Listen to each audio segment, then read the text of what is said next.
Hello students, welcome in my video. आज के इस वीडियो में आप देखने वाले हैं डीएवी क्लास 5 का SST chapter 8 respecting regional differences, यानी कि अलग अलग रीजन्स में, अलग अलग एरियाज़ में जो हमें डिफरेंसेस देखने को मिलता है उनका रिस्पेक्ट करना चाहिए।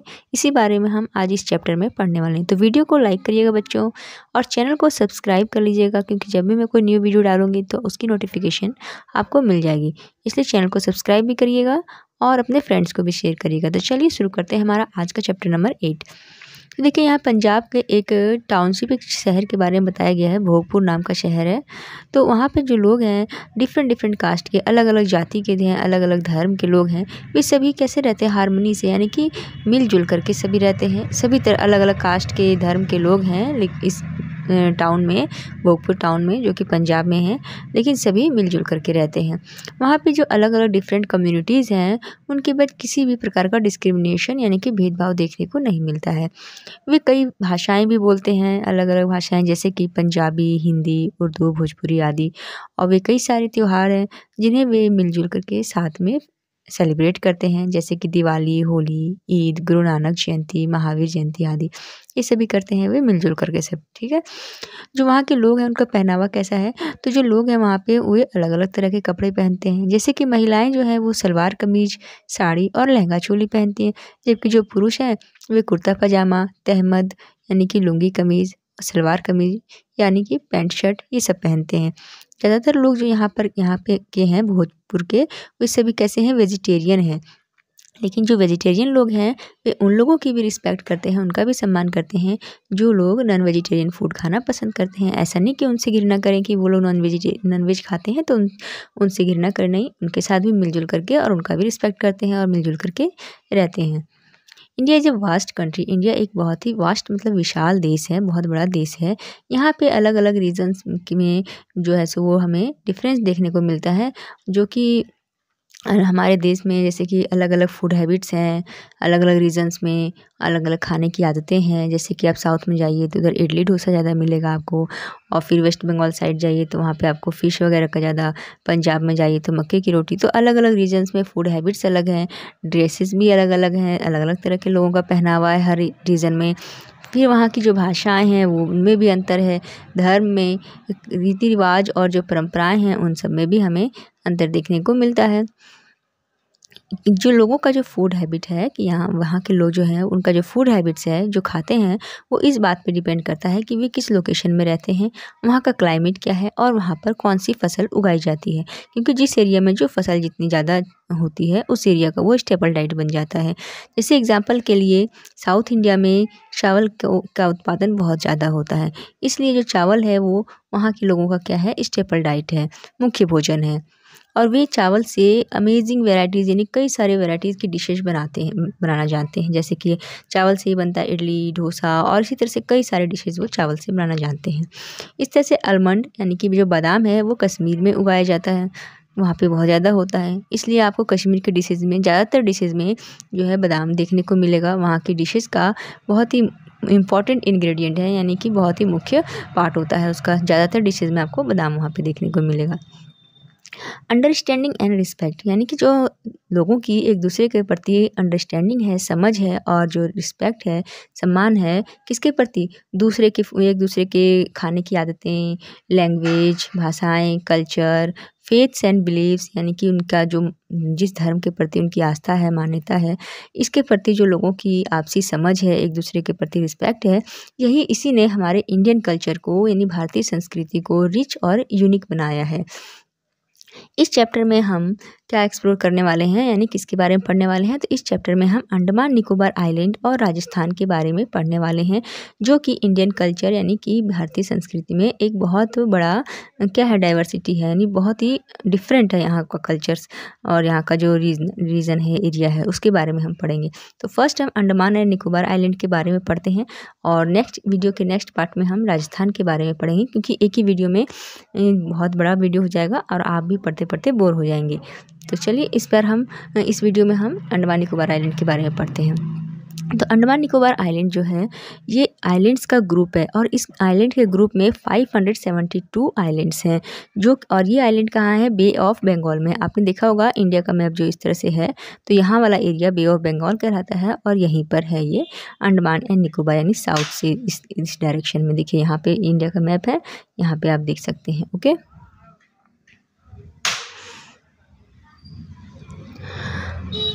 लेकिन सिर्फ 38 आइलैंड पे ही लोग निवास करते हैं और उसमें भी सिर्फ 6 ग्रुप्स हैं ट्राइबल्स के, मतलब वहाँ पे सिर्फ ट्राइबल्स रहते हैं। तो ट्राइबल्स के 6 ग्रुप जो हैं वो ही वहाँ पर निवास करते हैं। तो वो 6 ग्रुप कौन कौन से हैं, तो फर्स्ट हमारा है ग्रेट अंडमानीज, सेकंड है जारवाज, फिर है सेंटिलेज, ओंगे, निकोबारीज और शम्पेन्स। तो ये 6 ग्रुप हैं, इनको आप याद रखिएगा। ये 6 ग्रुप जो हैं ट्राइबल्स के वो ही अंडमान निकोबार पे निवास करते हैं और ये आज भी इन्होंने अपने कस्टम्स और ट्रेडिशन को मेंटेन करके रखा हुआ है और आज भी ये नेचर के साथ, प्रकृति के साथ हार्मनी से यानी कि मिलजुल करके रहते हैं। आर्ट एंड आर्किटेक्चर कैसा है वहाँ का, तो पुराने समय में जो आइलैंड्स थे यानी कि जो आइलैंड पे रहने वाले लोग थे वे गुफाओं में रहते थे, ट्री हाउसेज यानी कि पेड़ों पे बने घर में रहते थे, या फिर थैच्ड हट्स यानी कि घास फूस से बनी हुई झोपड़ियों में रहते थे। ब्रिटिश रूल के दौरान, अब आपको पता होगा इंडिया में ब्रिटिश रूल था। 15 अगस्त आप मनाते हैं हर साल स्कूल में, तो आपको पता होगा 15 अगस्त हम क्यों मनाते हैं, क्योंकि पहले यहाँ पर ब्रिटेन का शासन था और हमारा देश जो इंडिया है उसी के अंडर था, उसी का गुलाम था। तो जब ये ब्रिटिश रूल था तो उस दौरान ब्रिटिश ने यहाँ पे कुछ बिल्डिंग्स भी बनाई थी इस आइलैंड पर, और उनमें जो एक बिल्डिंग है सेलुलर जेल, जो कि बहुत ही वेल नोन बिल्डिंग है, यानी कि बहुत ही फेमस बिल्डिंग है सेलुलर जेल। और वहाँ पर क्या किया जाता था, जो भी फ्रीडम फाइटर्स होते थे ना, जो स्वतंत्र देश को स्वतंत्र कराने की लड़ाई करते थे अंग्रेज़ों से, उनको वहाँ पर सजा दी जाती थी और तो वहीं उसी सेलुलर जेल में ले जा करके उन्हें वहाँ पर जेल किया जाता था, यानी कि बंद किया जाता था, ताकि वे वहाँ से उतनी दूर से समुद्र की यात्रा करके यहाँ पर इंडिया तक ना पहुँच पाए। तो इसे जो है सो इतिहास में इसे काला पानी की सज़ा भी कहा जाता था। द पॉपुलर क्राफ्ट्स, जो पॉपुलर क्राफ्ट है अंडमान एंड निकोबार आइलैंड का, वो क्या है, पाम मैट। पाम मैट यानी पाम का ट्री आपने देखा होगा जो बहुत ऊंचा लंबा होता है, उसका पेड़ का पत्ता ऐसे ऐसे ऐसे करके बड़ा बड़ा होता है, ऐसे करके ऐसे ऐसे, और इसका फ्रूट्स जो होता है गोल गोल बड़े बड़े साइज़ का होता है, कोकोनट जैसा। तो ये पाम के पत्तों से बना हुआ मैट, वुडन शो पीसेज, लकड़ी के बने शो पीसेज, केन्स और बम्बू यानी कि बांस के बने वॉल हैंगिंग्स यहाँ का जो मेन क्राफ्ट है। देखिए ये है अंडमान निकोबार में बना हुआ जो है अंडमान का सेलुलर जेल, और फिर ये पोर्ट प्लेयर है मरीना पार्क वहाँ का। फूड हैबिट्स कैसा है, तो यहाँ पर तो पहले के समय में जो ट्राइबल्स थे वो आइलैंड्स में जो रहते थे ट्राइबल्स, वो सब क्या थे, हंटर्स थे यानी कि शिकारी थे। तो इसलिए उनका कोई पर्टिकुलर डिश नहीं था, ठीक है, कुशंस यानी कि डिश वहाँ का कोई नहीं था, वो शिकार करते थे और जो मिल जाता था खा लेते थे। लेकिन अब क्या है, अब कुछ सी फूड्स वहाँ पर पॉपुलर हो गए हैं, जैसे कि फिश, प्रॉन्स, क्रैब्स, लॉबस्टर, ये सब वहाँ पे पॉपुलर हो गए। The increasing touch of islands with the rest of India has popularised A variety of food. जो इंक्रीजिंग टच यानी कि जो आइलैंड से इंडिया का जो मेन पार्ट है ना, ये वाला यहाँ पे आइलैंड है, तो ये जो इंडिया का मेन पार्ट है, यहाँ के लोगों का जब टच यहाँ पर बढ़ने लगा, यानी कि यहाँ के लोग यहाँ पर जब जाने लगे अब बहुत ज़्यादा, तो फिर क्या हुआ, यहाँ पे कई तरह के फूड वेराइटीज़ पॉपुलर हो गए, क्योंकि जब यहाँ के लोग जाते थे वहाँ पर तो वहाँ पर उस तरह का फूड वो वहाँ पर डिमांड करते थे, तो धीरे धीरे वहाँ पे भी वो सब फूड्स बनने शुरू हो गए। तो इसलिए वहाँ पर अब ये इधर के इंडिया के पार्ट्स के भी कई सारे फूड्स आपको देखने को मिल सकते हैं। You can easily find north Indian and Bengali cuisines here. आप यहाँ पर जो है सो बहुत ही आसानी से नॉर्थ इंडिया के जो भी फूड्स आइटम्स होते हैं और बंगाल के जो भी फूड आइटम्स डिशेज़ हैं वो आप आसानी से आपको यहाँ मिल सकता है। और साउथ इंडियन का फूड तो यहाँ पे बहुत ही कॉमन है, आराम से मिल जाएगा आपको। राइस यानी कि चावल जो है वो आइलैंडर्स का स्टेपल डाइट है, यानी कि जो आइलैंड पर रहने वाले लोग हैं उनका स्टेपल डाइट क्या है, तो राइस है।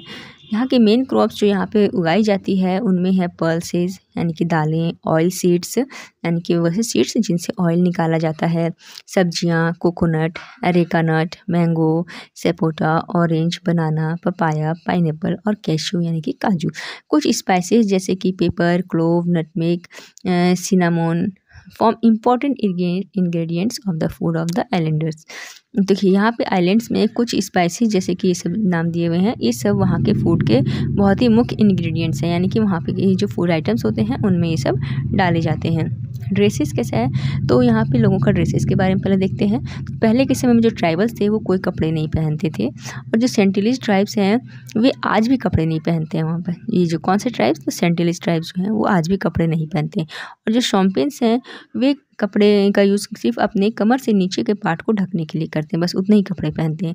लेकिन बहुत से ट्राइबल्स ने अब कपड़े पहनना उन्होंने शुरू कर दिया है। और जो एक जारवास ट्राइब है वे क्या करते हैं, वे अपने बॉडी को ढकने के लिए बहुत सारी ज्वेलरीज पहन लेते हैं।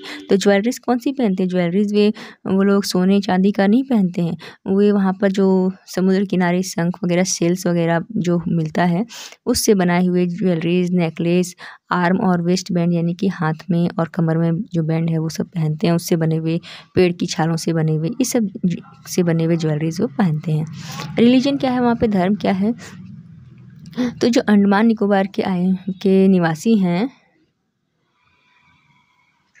अंडमान निकोबार के जो निवासी हैं उनका जो धर्म है उसे कहा जाता है एनिमिज्म। एनिमिज्म धर्म को वो मानते हैं, ठीक है।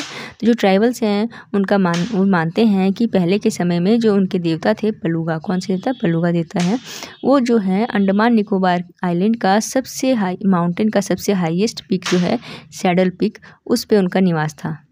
तो देखिए उनके जो देवता थे पलूगा वे कहाँ रहते थे, तो अंडमान निकोबार का जो हाईएस्ट माउंटेन पीक है सैडल पीक, कौन सा हाईएस्ट माउंटेन पीक है, सैडल पीक, तो उस पे निवास करते थे।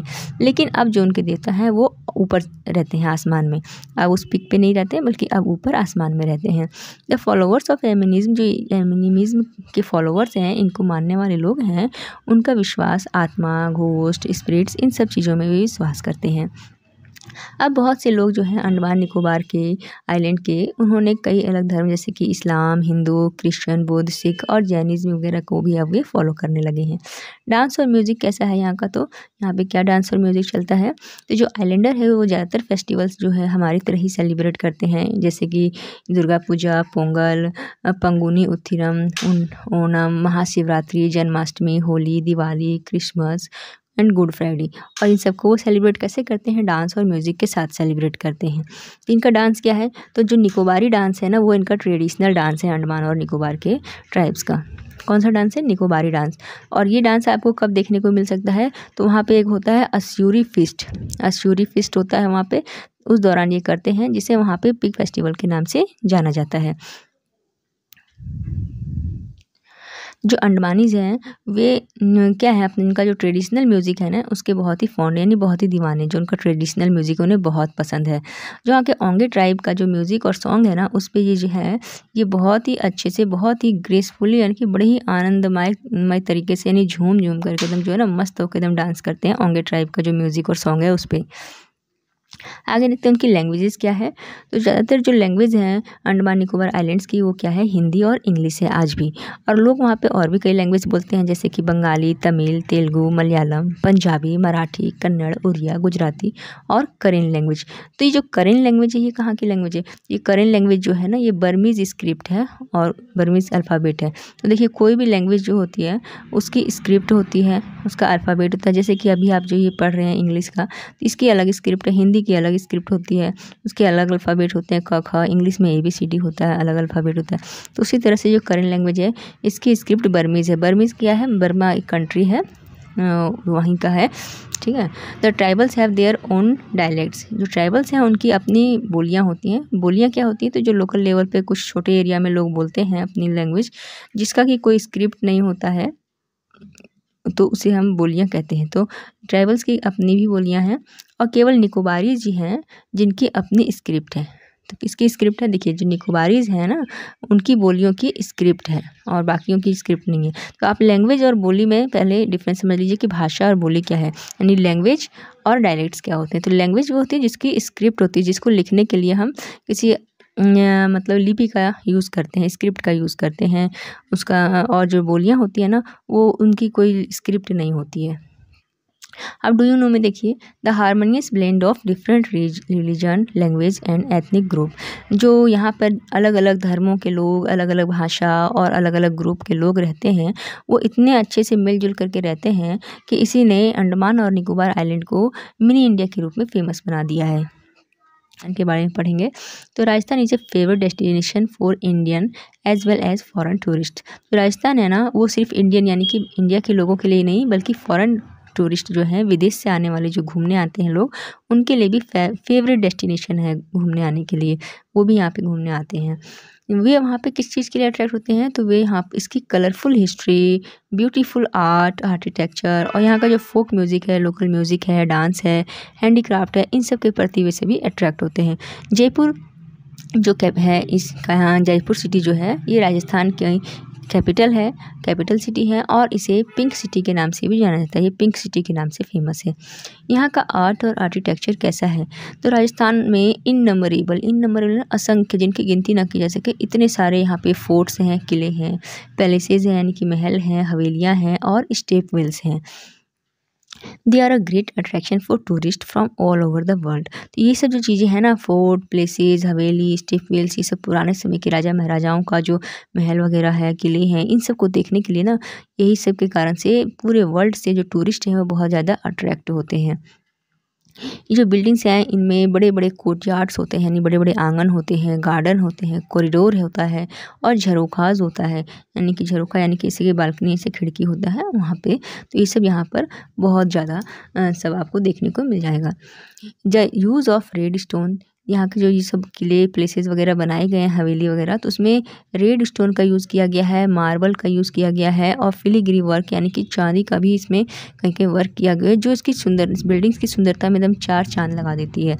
The walls of most buildings are decorated with beautiful paintings.